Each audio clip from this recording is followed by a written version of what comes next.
نحمده ونصلي على رسوله الكريم اما بعد فاعوذ باللہ من الشیطان الرجیم بسم اللہ الرحمن الرحیم۔ ناظرین، روزانہ قرآن کریم کی ایک سورت پڑھ لیا کریں، لوح محفوظ پر لکھی آپ کی تقدیر بدل جائے گی اور ہاتھ اٹھانے سے پہلے آپ کی ہر دعا قبول ہو جائے گی۔ شروع اللہ کے نام سے جو بڑا مہربان نہایت رحم کرنے والا ہے، اور لاکھوں کروڑوں درود و سلام نبی رحمت، نبی آخر الزماں حضرت محمد مصطفیٰ صلی اللہ علیہ وسلم پر، آپ کی ازواج مطہرات پر، آپ کی آل اولاد پر، آپ کے تمام صحابہ کرام اور صحابیات پر، اور آپ صلی اللہ علیہ وسلم کی پوری امت پر۔ ناظرین، اس ویڈیو میں ایک ایسا عمل پیش کیا جا رہا ہے کہ جس کو کرنے سے انشاءاللہ آپ کی ہر دعا اللہ کی بارگاہ میں مقبول ہوگی اور کوئی حاجت، کوئی پریشانی باقی نہ رہے گی۔ ناظرین کرام، دعا عاجزی، انکساری اور بیچارگی کے اظہار کو کہتے ہیں۔ عبادت کی اصل روح اللہ کے سامنے اس کی قدرت و اطاعت اور اپنی کمائیگی اور ذلت کا اظہار کرنا ہے۔ دعا کو عبادت کا مغز کہا گیا ہے، اور ہر عبادت کی طرح دعا بھی ایک عبادت ہے جس کو ادا کرنے کے لیے نہ وقت کی قید ہے نہ جگہ کی قید ہے۔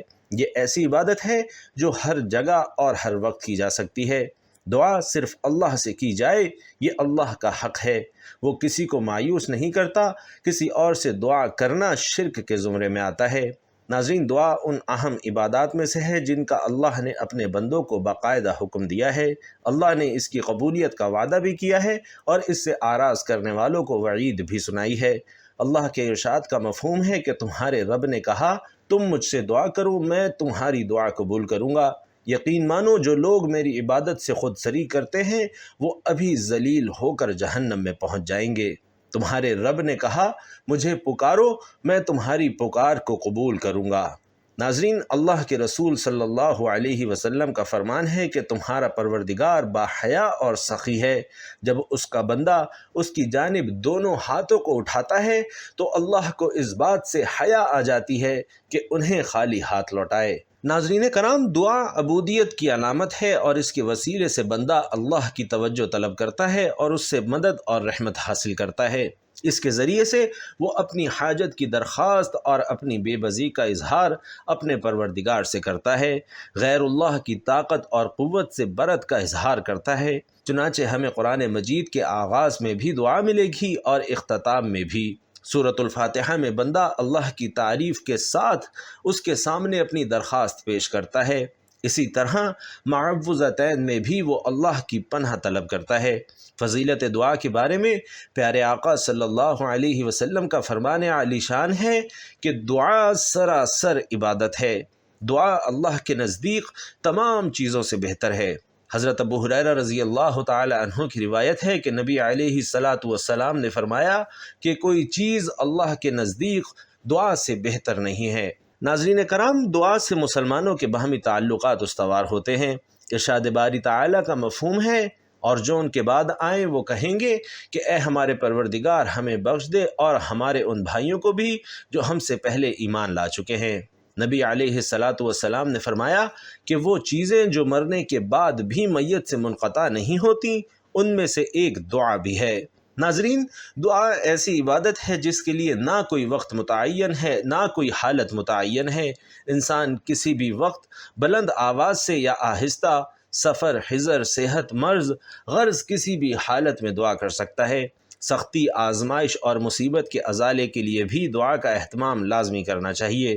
حضرت ابراہیم علیہ الصلاۃ والسلام نے وطن سے ہجرت کرتے وقت فرمایا تھا کہ میں اپنے پروردگار سے دعا مانگ کر محروم نہیں رہوں گا۔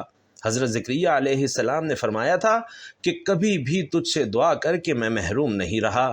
اللہ تعالیٰ نے اپنے ان بندوں کی تعریف کی ہے جو اس سے دعا کرتے ہیں۔ فرمایا کہ یہ لوگ نیک کاموں کی طرف جلدی کرتے تھے اور ہمیں لالچ، طمع، ڈر اور خوف سے پکارتے تھے، اس حال میں کہ ان پر خشوع اور خضوع کی کیفیت طاری ہوتی تھی۔ ناظرین کرام، بندہ دعا سے اس عمل کا ثواب بھی حاصل کر لیتا ہے جس کو اس نے انجام ہی نہ دیا ہو۔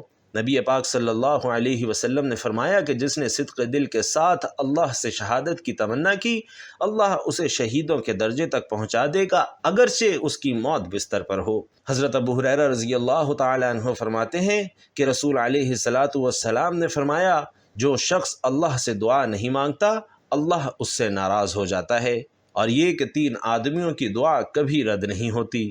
رسول علیہ الصلاۃ والسلام نے فرمایا کہ 3 آدمیوں کی دعا ضرور قبول ہوتی ہے جس میں کوئی شک نہیں: مظلوم کی دعا، مسافر کی دعا، اور والد کی اپنے بیٹے کے حق میں دعا۔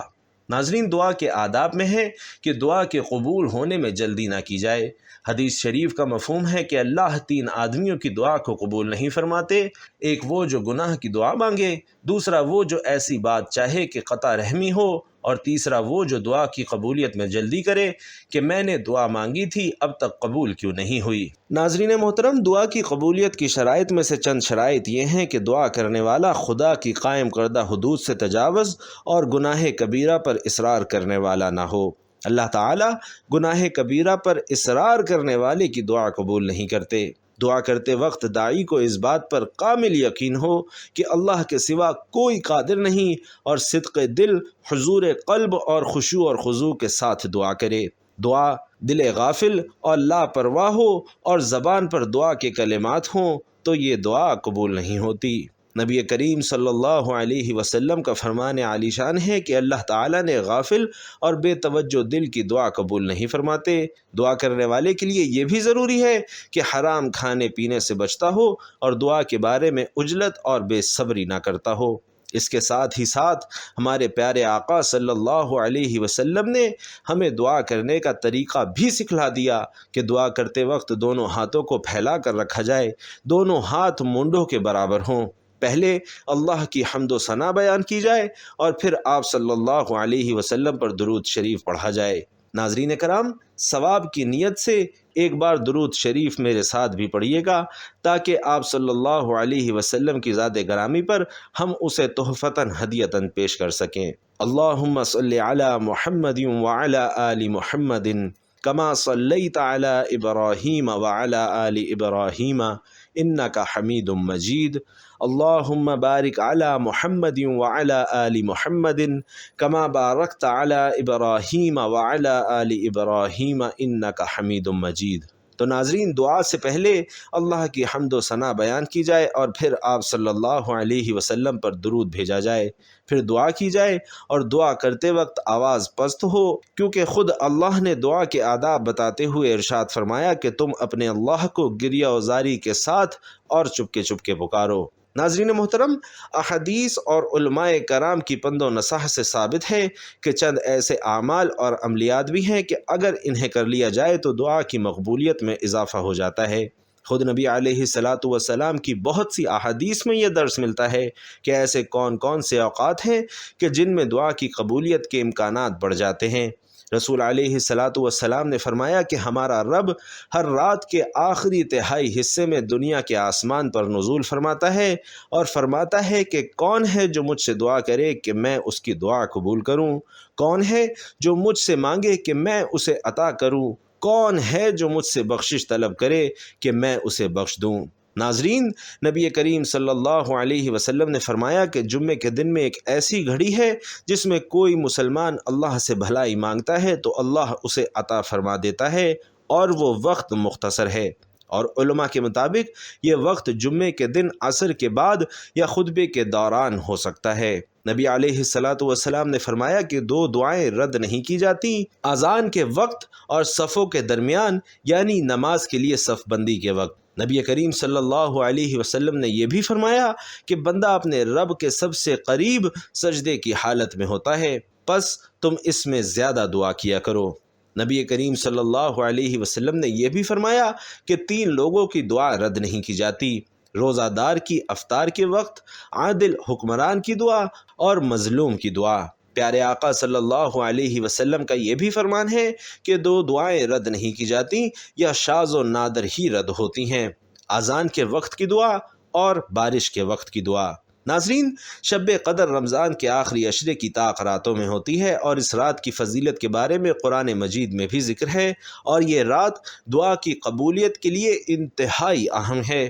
اسی طرح نبی کریم صلی اللہ علیہ وسلم نے فرمایا کہ مظلوم کی بد دعا سے بچو، کیونکہ اس کے اور اللہ کے درمیان کوئی پردہ نہیں ہوتا۔ ناظرین کرام، آج کی اس معلوماتی ویڈیو میں بھی قرآن کی ایک ایسی صورت اور ایک ایسی تسبیح کا عمل بتایا جا رہا ہے کہ جس کو کرنے سے اللہ سبحانہ و تعالی انسان کی قسمت کے بند تالوں کو کھول دیتا ہے۔ لوح محفوظ پر لکھی ہوئی انسان کی قسمت کو اور مقدروں کو اللہ پاک بدل دیتا ہے۔ اس انسان کی تمام تنگ دستیاں اور پریشانیاں اللہ دور کر دیتا ہے اور اس کے لیے آسانیاں پیدا فرما دیتا ہے۔ اس کے گھر میں رزق، مال و دولت کی فراوانی ہو جاتی ہے اور وہ خوشحال سے خوشحال تر ہوتا جاتا ہے، اور اس عمل کی برکت سے اس کی تمام مصیبتیں اور رکاوٹیں بھی دور ہو جاتی ہیں۔ محترم ناظرین، یاد رکھیے کہ نماز عصر کی بہت زیادہ فضیلت اور اہمیت احادیث میں بیان کی گئی ہے، کیونکہ یہ دن ڈھلتے وقت کی نماز ہے، اور اس کی فضیلت میں آتا ہے کہ جب انسان اس دنیا سے رخصت ہو جاتا ہے اور قبر میں جاتا ہے تو روایت میں ہے کہ قبر میں میت کو دن ڈھلتے یعنی سورج ڈھلنے کا وقت دکھایا جاتا ہے، جیسا کہ عصر کے وقت پر سورج غروب ہوتا ہوا دکھائی دیتا ہے۔ تو جو کوئی پکے نمازی مسلمان ہوتے ہیں وہ فرشتوں سے کہتے ہیں کہ سورج ڈھلنے کا وقت ہے، مجھے نماز عصر پڑھنے دو، تو فرشتے مسکرا کر کہتے ہیں کہ واللہ ہمیں پہلے ہی معلوم تھا کہ تم پکے نمازی ہو، پکے مسلمان ہو، لیکن اب تمہیں نماز پڑھنے کی ضرورت نہیں، کیونکہ وہ کام بس دنیا میں ہی ختم ہو چکا ہے۔ ناظرین محترم، انسان اپنی زندگی میں جو اعمال سب سے زیادہ کرتا ہے تو مرتے وقت وہ اعمال خود بخود اس کے دماغ میں ایک فلم کی طرح چلنے لگتے ہیں اور اس کی زبان پر وہ کلمات جاری ہو جاتے ہیں۔ ہسپتال میں جاب کرنے والے اکثر ڈاکٹر حضرات بتاتے ہیں کہ کچھ ایسے مریض ہوتے ہیں جو مرتے وقت گانے گنگنانے لگتے ہیں، اور اس کی وجہ یہی ہوتی ہے کہ وہ اس دنیا میں رہتے ہوئے اپنی پوری توجہ گانے بجانے میں لگا دیتے ہیں۔ تو جس انسان کی زندگی میں نمازوں کی بہت زیادہ اہمیت ہوتی ہے وہ مرتے دم بھی نماز کی ہی فکر کرتا ہے اور اسی کا ذکر کرتا ہے۔ ناظرین، عصر کی نماز کی بہت زیادہ فضیلت بیان فرمائی جاتی ہے، اور فرمایا گیا کہ جس انسان نے اپنی عصر کی نماز جان بوجھ کر چھوڑ دی تو اس نے اتنا نقصان کیا کہ گویا اس کا تمام مال و متاع، اس کے اہل و عیال اور اس کی تمام دولت اس سے چھین لی گئی ہو۔ لہٰذا ناظرین کرام، اپنی روزانہ کی عصر کی نماز کی بہت زیادہ فکر کیا کریں اور کسی طور بھی عصر کی نماز کو قضا نہ ہونے دیا کریں۔ آئیے اب وظیفے کی جانب چلتے ہیں کہ جب آپ عصر کی نماز ادا کر لیتے ہیں تو اسی جگہ یعنی جائے نماز پر بیٹھے بیٹھے آپ نے تشہد کی حالت میں نبی کریم صلی اللہ علیہ وسلم پر درود سلام پڑھنا ہے۔ درود پاک آپ کوئی سا بھی پڑھ سکتے ہیں، آپ چاہیں تو آسان اور مختصر سا درود صلی اللہ علیہ وآلہ وسلم پڑھ لیں یا صلی اللہ علی محمد پڑھ لیں، لیکن ناظرین کوشش کریں کہ درود ابراہیمی ہی پڑھا جائے، کیونکہ اس کی فضیلت اور اس کی اہمیت سب سے زیادہ ہے۔ خود نبی کریم صلی اللہ علیہ وسلم نے ہمیں اس درود پاک پڑھنے کی تلقین فرمائی ہے۔ درود پاک پڑھ لینے کے بعد آپ نے دل ہی دل میں اپنی مقصد، اپنی حاجت اور اپنی خواہش کی نیت کر لینی ہے، یعنی آپ کی جو بھی دلی مراد ہے اور جس کام کے لیے بھی آپ یہ عمل کر رہے ہیں اس کی نیت ایک بار دل میں ضرور کر لیں۔ مثال کے طور پر آپ کو زیادہ مال و دولت کی ضرورت ہے تو اس چیز کی نیت کر لیں، اگر کوئی اور دنیاوی حاجت اور پریشانی ہے تو اس کی نیت کر لیں۔ ناظرین کرام، آئیے تھوڑا سا آپ کو یہ بھی بتا دیں کہ ہم دنیا داروں اور اللہ کے پیاروں کی دعاؤں میں کیا فرق ہوتا ہے۔ جان لیجئے کہ اللہ کے نیک بندے جب بھی دعا کرتے ہیں وہ کوئی دنیاوی حاجت طلب کرنے کے بجائے اپنے لیے جنت الفردوس میں گھر طلب کرتے ہیں۔ وہ دعا کرتے ہیں کہ یا اللہ پاک، آج کی رات مجھے سرکار دو عالم صلی اللہ علیہ وسلم کی زیارت ہو جائے، یا میرا ٹھکانہ قیامت میں ہمارے نبی کریم صلی اللہ علیہ وسلم کے ساتھ ہو، یا پھر مجھے حضرت موسیٰ علیہ السلام کا پڑوس نصیب ہو جائے، یا پھر اللہ میرے والدین کو ان خوش قسمت ترین لوگوں میں شامل فرما دے جو بغیر حساب کتاب کی جنت میں داخل ہوں گے، یا پھر اے اللہ میری اولاد کو ہر طرح کی برائی سے، فتنوں سے اور جہنم کی آگ سے محفوظ فرما دے، یا پھر اپنی نسلوں کے لیے اللہ رب العزت سے ہدایت اور جنت کا وعدہ مانگ لیتے ہیں۔ ناظرین، ہم دنیا دار لوگوں کا پورا دھیان صرف اور صرف دنیاوی حاجات کے حصول کی طرف ہی رہتا ہے کہ ہمیں فلاں چیز مل جائے، فلاں چیز مل جائے، فلاں شخص مجھے بے حد پسند آ گیا ہے وہ مل جائے، فلاں کاروبار کا میں مالک بن جاؤں، فلاں گاڑی میرے پاس آ جائے، یا پھر میرا فلاں فلاں فلاں کام ہو جائے۔ تو جان لیجئے کہ دنیاوی لحاظ سے اللہ سبحانہ و تعالیٰ کے حضور اپنی حاجات اور دعائیں پیش کرنا بھی کوئی غلط بات نہیں، اور یہ بھی عین دین اسلام کے مطابق ہے، کیونکہ اللہ سبحانہ و تعالیٰ ہمیں خود اس بات کی تلقین فرما رہا ہے کہ جو بھی مانگو صرف اپنے پروردگار سے مانگو۔ تو ناظرین، چاہے آپ کی دنیاوی حاجت ہے، روحانی حاجت ہے، یا پھر اخروی حاجت ہے، آج کی یہ تسبیح اور آج کا یہ وظیفہ ان سب کو کروانے کے لیے بہترین عمل اور وظیفہ ہے۔ کرنا یہ ہے کہ ہر روز جب آپ نماز عصر پڑھ چکے ہوں تو وہیں جائے نماز پر بیٹھے بیٹھے آپ نے یہ عمل کر لینا ہے۔ انتہائی مختصر لیکن انتہائی منافع بخش عمل ہے۔ یقین کیجئے کہ اگر آپ آج کا بتایا ہوا یہ عمل اپنی روزمرہ کی زندگی میں شامل کر لیں گے تو آپ کو کسی قسم کے دوسرے عمل کی کبھی ضرورت نہیں پڑے گی، کیونکہ آپ کی ہر طرح کی دنیاوی اور اخروی حاجات اسی ایک عمل سے انشاءاللہ پوری ہوتی جائیں گی۔ ناظرین کرام، ہمارے پیارے نبی صلی اللہ علیہ وسلم نے ہمیں اس دنیا اور آخرت کو بہترین بنانے کے لیے ایک بہت خوبصورت دعا سکھلائی ہے، اور وہ دعا یہ ہے: ربنا آتنا فی الدنیا حسنہ وفی الآخرۃ حسنہ وقنا عذاب النار، یعنی اے ہمارے رب، ہمیں دنیا میں بھلائی عطا فرما اور ہمیں آخرت میں بھی بھلائی عطا فرما اور ہمیں دوزخ کے عذاب سے بچا۔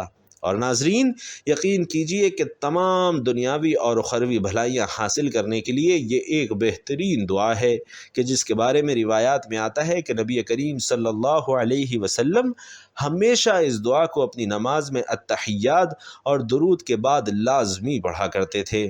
ناظرین محترم، عصر کی نماز کے بعد وہیں بیٹھے بیٹھے جب آپ درود پاک پڑھ لیں اور اپنی حاجات کی نیت کر لیں تو ایک بار تعوذ اور تسمیہ یعنی اعوذ باللہ من الشیطان الرجیم بسم اللہ الرحمن الرحیم پڑھ کر یہ دعا پڑھ لیں جو ابھی بتائی گئی ہے۔